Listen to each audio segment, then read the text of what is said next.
Baraka aliposhuka kutoka safari ya mbali akiwa amebeba begi moja la nguo, bahasha ya nyaraka na moyo uliojaa ndoto, hakujua kwamba kijiji alichokiacha kikiwa na kumbukumbu za umaskini kingemkaribisha kwa majonzi makubwa kuliko yote aliyowahi kuyabeba.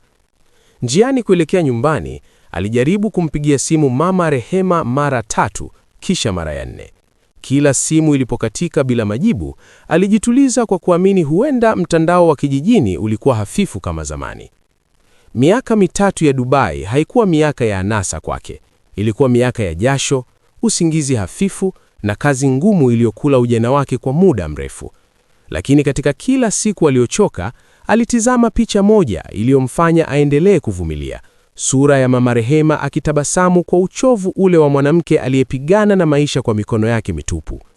Alikuwa amejiapisa kwamba angerudi akiwa si yule kijana aliyetoka kijijini na viatu vilivyopasuka, bali mwana aliyebeba tumaini la mwisho la maisha ya familia yake. Alikumbuka jinsi baba yake alivyofariki ghafla wakati yeye akiwa bado mdogo. Tangu siku ile, Mama Rehema hakuwa tena mama wa kawaida, alikuwa mama, baba na mlinzi wa nyumba yao. Aliwahi kuuza kuku wawili ili ada ya shule ipatikane. Aliwahi kuuza pete yake ya ndoa iliyobaki ili Baraka asifukuzwe darasani. Wakati mwingine alilala njaa akimdanganya mwanawe kwamba alikuwa ameshiba, kumbe alikuwa ameacha chakula kile kidogo kwa ajili yake. Baraka hakuyasahau macho yake ya uchovu wala sauti yake yenye faraja iliyomwambia kila mara kwamba umaskini si laana ya milele kama mtu hatokata tamaa. Ndiyo maana njiani kutoka mjini kwenda kijijini, Baraka alikuwa akitabasamu peke yake. Alikuwa tayari amepanga kumjengea Mama Rehema nyumba mpya ya matofali, kumpeleka hospitali kubwa kwa vipimo bora na baadaye kumchukua waende kuishi naye mjini. Aliamini taabu zao zilikuwa zinafika mwisho. Lakini kadri gari lilivyozidi kusogea kwenye barabara ya vumbi ya kuelekea kijijini kwao, kulikuwa na uzito wa ajabu moyoni mwake. Kama upepo wa jioni uliokuwa ukimbeba ulikuwa na habari ambayo bado haijamfikia. Na alipofika karibu na kona ya mwisho ya njia ya nyumbani, ndoto yake ilianza kufifia kimya. Kijiji kilionekana kile kile kwa mbali, lakini kwa karibu kila kitu kilikuwa na sura ya uchovu. Mti ule wa mwembe alioupanda akiwa mtoto ulikuwa bado umesimama, ila uzio wa nyumba yao haukuwepo tena. Njia ya kuelekea nyumbani ilifunikwa na magugu kana kwamba hakuna aliyekuwa akitembea hapo kwa muda mrefu. Baraka alishuka taratibu, akakodoa macho, akajaribu kuamini kwamba huenda amechanganya nyumba, lakini hapana. Hapo ndipo alikozaliwa, hapo ndipo alipokulia, hapo ndipo mama yake alipomlea kwa machozi na dua. Nyumba yao haikuwa tena nyumba, ilikuwa mabaki ya maisha yaliyosahauliwa. Paa lilikuwa limeporomoka upande mmoja, ukuta wa udongo ulikuwa umechanika kwa nyufa, na mlango ulining'inia kama ushahidi wa dharau. Chini ya kivuli hafifu cha kibanda kilichochakaa pembeni, kulikuwa na kitanda kibovu cha kamba kilicholegea. Juu yake alilala Mama Rehema. Baraka alihisi ardhi ikimsogea usoni. Mama yake alikuwa amekonda mpaka mifupa ya mashavu kuonekana wazi. Ngozi yake ilionekana kama karatasi iliyoloa na kukauka tena. Mikono iliyowahi kumlea kwa nguvu ilikuwa miembamba, dhaifu na baridi. Macho yake yalikuwa mazito, lakini bado yalikuwa na kile cheche kile cha upendo wa mama anayemtambua mwanawe hata kabla sauti haijamfikia. Alijaribu kunyanyuka alipomwona Baraka, lakini mwili wake haukuwa na nguvu ya kuibeba furaha ile. Katika sekunde ile, pesa zote za Dubai zilionekana ndogo kuliko tone moja la jasho ambalo mama yake aliwahi kumtoa akiwa mgonjwa. Baraka alipiga magoti karibu na kitanda kile, akamshika mkono, na ndani yake alijawa na mshangao, maumivu na hatia iliyomchoma kuliko moto. Alijilaumu kwa kuchelewa. Alijilaumu kwa kuamini kwamba kutuma fedha kulitosha kuilinda nyumba ya mama yake. Alijilaumu kwa kutokuwepo wakati mateso yalipoingia mpaka kwenye mlango wa nyumbani kwao. Mama Rehema hakuweza kusema mengi. Alimtazama tu kwa macho yaliyokuwa na uchungu mwingi na amani ya mtu aliyekuwa amengoja jambo moja tu kabla hajakata pumzi yake ya mwisho. Kabla Baraka hajapata la kufanya, sauti ya hatua za haraka ilisikika nyuma yake. Alipogeuka, alimuona Mama Zuena, jirani aliyekuwa na uso wa huzuni ya muda mrefu. na kwenye uso wake kulikuwa na ukweli mzito ambao Baraka hakuwa tayari kuusikia. Mama Zuena alimvuta Baraka pembeni kwa tahadhari. Si kwa sababu kijiji kilikuwa hakijui kilichotokea, bali kwa sababu wengi walikuwa wamejifunza kukaa kimya hata mbele ya dhuluma. Kwa sauti ya chini yenye uzito wa aibu na huruma, alimweleza kwamba tabu ya Mama Rehema haikuanza jana. Ilianza polepole, kama nyufa kwenye ukuta, hadi siku moja nyumba ikaporomoka kabisa. Baada ya Baraka kuondoka kwenda Dubai, fedha alizokuwa anatuma zilifika kijijini kama baraka. Lakini baraka hiyo haikukaa mikononi mwa aliyestahili. Jumanne, baba mdogo wake, alijifanya mlezi wa familia. Alianza kwa madai kwamba alikuwa anasimamia fedha kwa usalama kwa sababu Mama Rehema alikuwa mgonjwa na hakuweza kwenda benki mjini mara kwa mara. Kisha akadai kulikuwa na deni la zamani la matibabu ya marehemu baba wa Baraka na gharama za shamba. Polepole akaanza kula fedha, kuuza mazao ya shamba na kuzunguka na maneno ya uongo kwamba yeye ndiye aliyekuwa akiibeba familia ile. Mama Zuena alimweleza Baraka kwamba shamba lao lilichukuliwa kwa kisingizio cha kulipia deni ambalo halikuwahi kuthibitishwa. Nyumba ilidaiwa kuwekwa chini ya uangalizi wa Jumanne, kisha ikageuzwa mali yake kwa hila. Mama Rehema alitolewa nje bila nguvu ya kupigana. Wengine waliona, wengine walijua, lakini wengi walinyamaza kwa sababu Jumanne alikuwa karibu na mwenyekiti Mgwisa, na pale kijijini ukaribu wa viongozi na walaghai ulikuwa kama ukungu mzito unaofunika aibu ya jamii. Baraka alitetemeka kwa hasira iliyotaka kumfanya akimbie moja kwa moja kumtafuta Jumanne. Lakini aliporudi karibu na kitanda, Mama Rehema alimtazama kwa macho makini ya mama anayejua hasira ya mwanaye. Kwa tabu kubwa, alimuomba kwa ishara na maneno mafupi sana kwamba asikimbilie kisasi. Alitaka mwanaye asimamie ukweli, si kwa panga la ghadhabu, bali kwa nguvu ya haki na uvumilivu. Alitaka ulimi wa uongo ushindwe mbele ya ushahidi, si mbele ya kelele. Baraka alimeza hasira yake kama mtu anayemeza makaa ya moto. Ndani yake kulikuwa na maumivu ya mwana aliyefika na zawadi, lakini akamkuta mama amebaki kivuli. Nje yake kulikuwa na wajibu mpya. Hakupaswa tu kuomboleza, alipaswa kujua kila kitu. Na usiku ulipoanza kushuka juu ya kijiji kile, Mama Rehema akatoa ishara kwamba kuna jambo moja muhimu sana ambalo bado halijafunuliwa. Usiku ule haukuwa wa kawaida. Hewa ilikuwa nzito na nyota zilionekana kama mashahidi wa kimya juu ya kijiji kilichokuwa kimeficha maovu kwa muda mrefu. Mama Rehema, kwa sauti iliyokuwa imebaki kama pumzi ya mwisho ya mshumaa, alionyesha kwamba alitaka kupelekwa kanisa la kijiji. Hilo ndilo ombi lake la mwisho. Baraka hakusita. Kwa msaada wa Mama Zuena, alimuinua kwa upole na kumbeba kama vile zamani mama huyo alivyombeba alipokuwa mgonjwa wa homa akiwa mdogo. Kanisani kulikuwa na utulivu wa huzuni na tumaini. Harufu ya viti vya mbao, ukuta uliochakaa na msalaba uliosimama mbele vilimfanya Baraka ahisi kama ameingia mahali ambapo ukweli hauogopi. Mama Rehema aliomba aachwe kidogo pembeni ya madhabahu. Akiwa ametweta, alitoa kitambaa cha zamani kilichokuwa kimefungwa ndani ya nguo zake.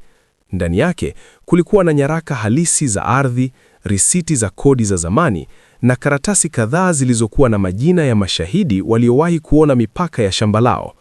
Baraka alibaki ameduaa. Mama Rehema alikuwa amezificha kwa muda mrefu kwa sababu alijua mara tu nyaraka hizo zingepatikana, watu waliokuwa wamechukua mali yao wangeongeza ukatili. Alinyamazishwa kwa vitisho, kudhalilishwa hadharani na kuambiwa kwamba kama angeendelea kupaza sauti, mwanawe aliyekuwa ughaibuni angeharibiwa sifa au kulengwa kwa uongo. Akaamua kubeba mateso mwenyewe kwa matumaini kwamba Baraka angerudi siku moja akiwa salama. Alikubali kuonekana mnyonge ili mwanawe asivunjwe akiwa mbali. Katika dakika zake za mwisho, macho ya Mama Rehema hayakuwa tena na hofu, yalikuwa na pumziko. Alimshika Baraka mkono, akamtazama kama mtu aliyekuwa akikabidhi urithi si wa ardhi tu, bali wa heshima. Kisha baada ya kuona mwanawe amerudi na ukweli haujafa, pumzi yake ilianza kupungua.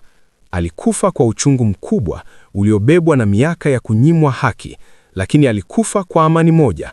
Mwanawe alikuwa amefika.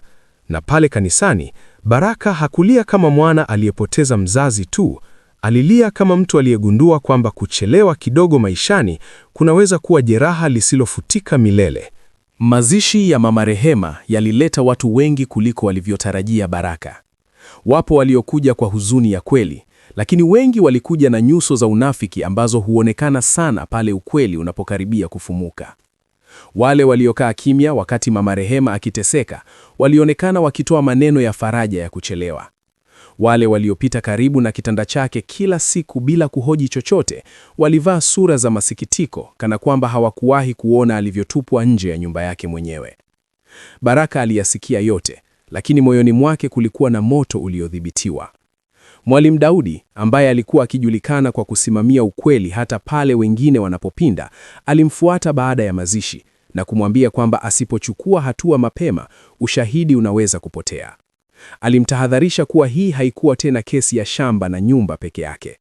Kulikuwa na uvumi wa muda mrefu kwamba fedha za vijana waliokuwa wakifanya kazi nje ya nchi zilikuwa zikipotea kijijini kwa njia za hila, kupitia ndugu, viongozi na watu waliokuwa wanajifanya wasaidizi. Kesi ya Mama Rehema ingeweza kuwa mlango wa kufunua mtandao mkubwa. Usiku huo Baraka alipokuwa amekaa ndani ya nyumba ya Mama Zuena, simu yake iliita kutoka namba isiyojulikana. Sauti ya upande wa pili haikujitambulisha, lakini ilimwambia kwa tahadhari kali kwamba akipeleka zile nyaraka kwenye baraza la kijiji angejuta. Iliashiria kuwa kulikuwa na watu wenye uwezo wa kuzima kesi kabla haijaanza, na kwamba kurudi kwake akiwa na pesa hakuwezi kumlinda dhidi ya mkono wa kijiji ulioungana kwenye siri chafu. Simu ile ilipokatika, Baraka alikaa kimya kwa muda mrefu. Hapo ndipo alipoelewa kwamba kifo cha mama yake kilikuwa kilele cha dhulma, si mwanzo wake.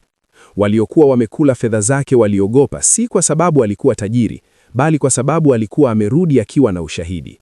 Na ushahidi ukiwa hai, uongo huanza kutetemeka hata kabla haujaanguka.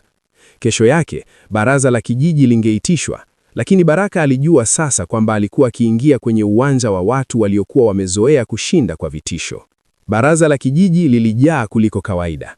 Watu walikaa kwenye benchi za mbao, wengine wakasimama chini ya mti, na kila uso ulionekana kutaka kuona namna hadithi hii ingeishia.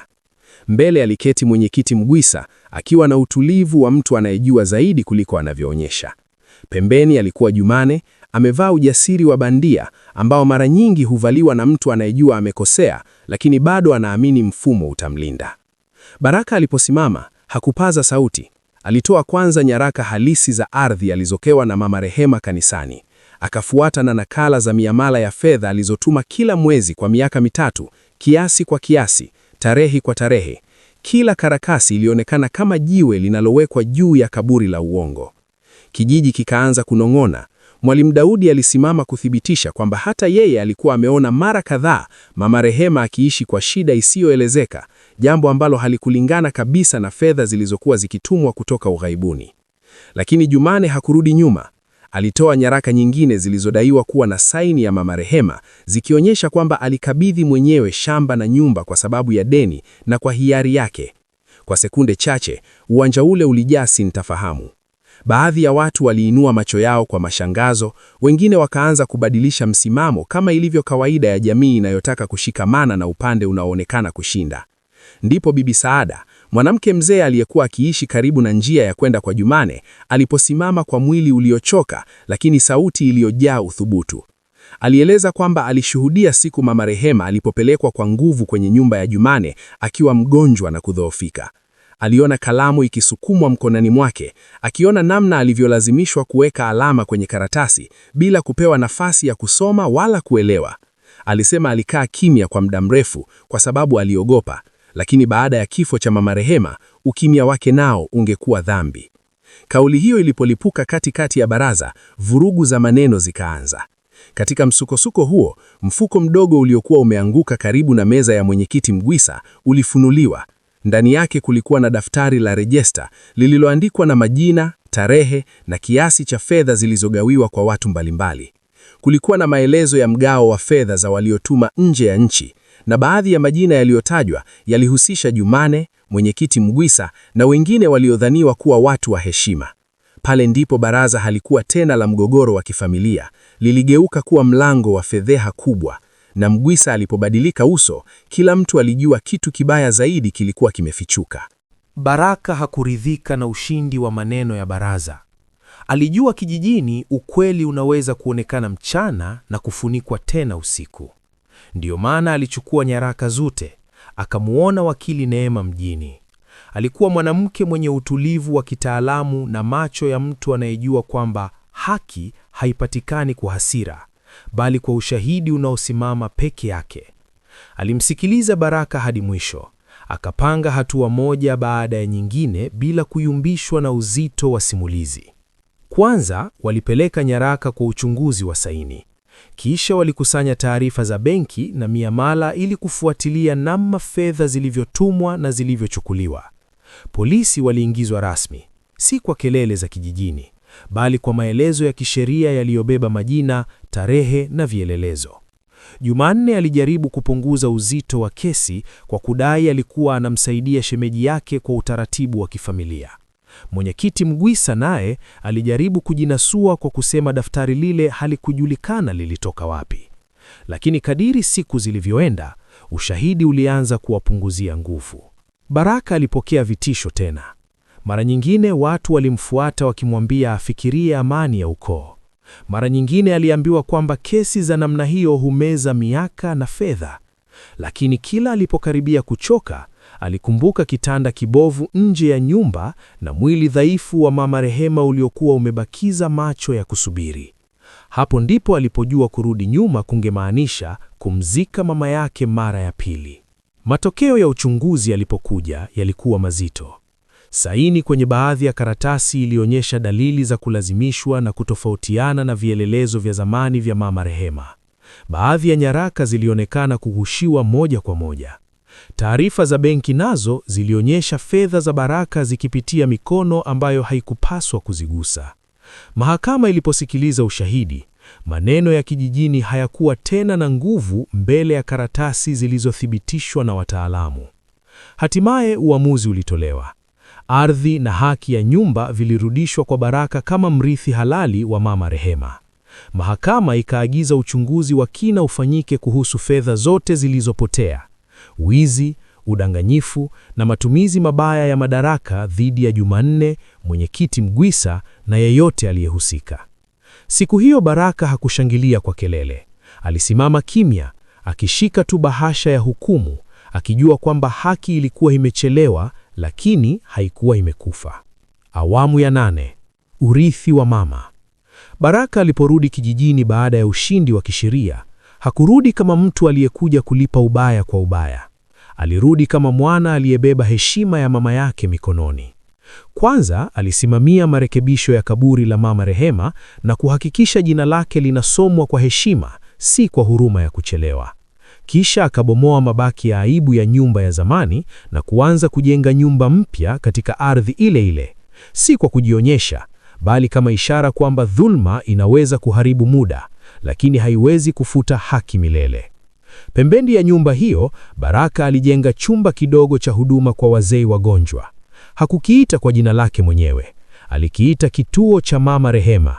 Hapo wazee waliokuwa dhaifu na wasio na ndugu wa karibu walipata sehemu ya kupimwa, kupumzika na kusaidiwa na dawa za msingi kwa ushirikiano wa kanisa la kijiji na watu wachache waliobadilika mioyo baada ya kuona yaliyotokea. Alitenga pia sehemu ya ardhi kwa mfuko mdogo wa elimu ya watoto maskini, hasa wale waliokuwa katika hatari ya kuacha shule kwa sababu ya ada na sare, kwa sababu alijua vizuri jinsi elimu ilivyookoa maisha yake kupitia mateso ya mama yake. Mama Zuena aliendelea kuwa karibu na nyumba hile kama ndugu wa kweli wa damu ya huruma. Mwalimu Daudi akawa msimamizi wa kamati ya kijiji iliyoundwa kufuatilia uwazi wa misaada na michango. Bibi Saada, licha ya umri wake, aliheshimiwa tena kama mama wa ukweli aliyethubutu kuvunja ukimya. Na polepole kijiji kilianza kubadilika, si kwa ghafla, bali kwa hatua zile ndogo ambazo huanza pale watu wanapoona kuwa ukimya nao unaweza kuwa ushiriki wa dhuluma. Baraka alijifunza kwamba utajiri aliyourudi nao haungekuwa naweza kununua dakika moja ya mwisho aliyochelewa kuwa karibu na mama yake. Huo ndio ukweli uliomtesa zaidi kuliko yote. lakini aliamua kuugeuza uchungu huo kuwa mwanga kwa wengine. Kila aliposimama mbele ya kituo cha Mama Rehema, alikumbuka kwamba pesa ni muhimu, ndiyo, lakini zisigeuke sababu ya kupoteza sauti ya nyumbani. Zisigeuke ukuta unaokutenga na mama anayekusubiri kwa macho ya upendo. Zisigeuke safari ndefu ya mafanikio inayokufanya urejee wakati moyo uliokuwa ukikuombea tayari unaondoka.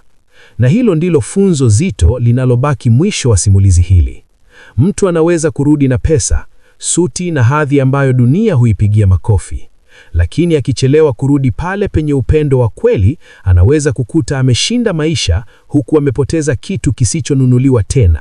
Kwa sababu nyumba si kutaa, urithi si shamba, na mafanikio hayana maana yoyote kama mama aliyekufundisha kusimama anamaliza pumzi yake nje ya nyumba yako mwenyewe.